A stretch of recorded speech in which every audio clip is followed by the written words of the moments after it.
You know, surfing's pretty wild. I've been doing it now for a few years, and I'd like to show some observations. Here is a wave. It's breaking to the right and to the left. Oh boy, it's a fun wave. Here's me. So happy.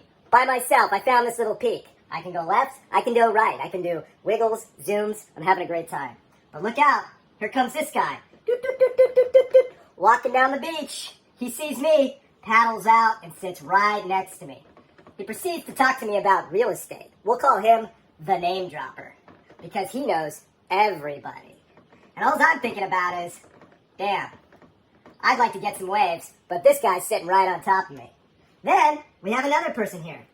We'll call her Judy. Judy began surfing about a year ago, and she's really psyched on it. She loves crystals and hippie shit. And she also has a wave storm. Not any normal wave storm. She's got that shakalaka reggae wave storm. So then Judy paddles out. And don't get me wrong, Judy's pretty attractive, but she's not anything to write home about. She's, we're talking maybe a hard 6. You know what I'm saying? So she comes out, and now the name dropper, he starts dropping even more names. This guy knows this guy, he knows this guy, he knows this guy. Now we got Judy here, who doesn't know what she's doing. So Judy takes off in front of me. Not once, but twice. And then when I say to Judy, hey Judy, that's not how surfing works. You're not allowed to just go in front of me when I'm closest to the peak. Judy smiles and bats her eyes and goes, So that's Judy and the name dropper. They seem perfect for each other. Perhaps they'll make stupid little kids. And they'll be little Judy name dropper hybrids. But as I'm sitting out there, there's another guy that's coming out. He's right here. We'll call him the X-Pro in his mind. Now, the X-Pro comes out, and the X-Pro rips, okay? I mean, he's got a solid bottom turn, top turn combination. But, once again, we've seen 10-year-olds that rip harder than this guy. He's got all sorts of sponsors. He's doing slashies, backies, cracking it, and he thinks we're all there just to tell him what a good surfer he is. And the truth is, this really isn't even a shortboard wave. We should all be on longboards, but we're all pretty delusional and think we can ride the equipment we have, including Mr. X-Pro. X-Pro doesn't really talk to anybody. He mostly just sits there like this, does a lot of head nods. Oh, so now we got 4 people in the lineup. And old me was having a great time, happy. But now, I'm a little bit sad. But wait, there's more. Here comes old, overweight guy. And he is riding a stand-up paddleboard.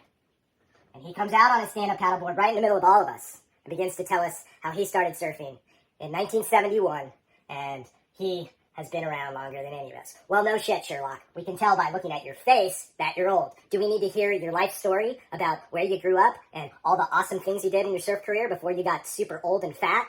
And I don't care if you're old and overweight and you want to surf. That's beautiful. But when you're standing 6 feet above me, looking down with your paddle aggressively, telling me life lessons, I didn't ask for that. I just want to surf left and right by myself. I forgot to mention, this way, there's 2 miles of empty beach. And this way, there's also 2 miles of empty beach, okay?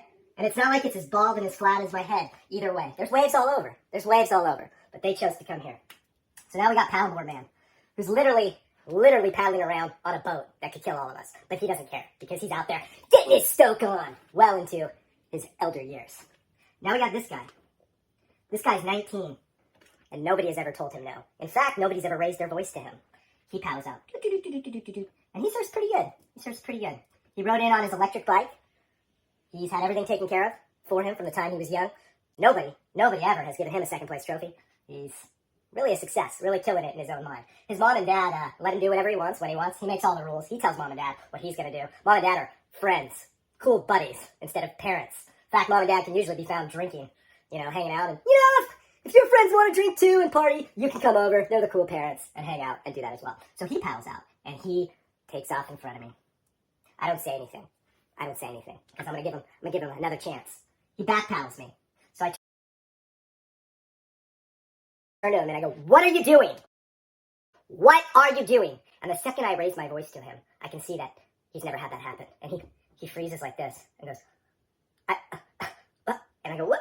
And then I realize, oh, he's like a soft little kitty cat or a soft puppy, and you can't raise your voice to him. So I back off and I go, all right, I think it's time to go in.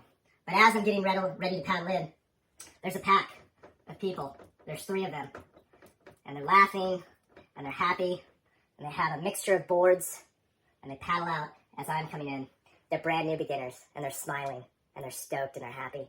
And I look at them as I'm coming in, and I say to them, enjoy the journey, enjoy the journey, enjoy the journey. And that's pretty much been my surfing experience every time I go out. I hope you enjoyed this. I hope it's been informative. And remember, surfing is a selfish sport.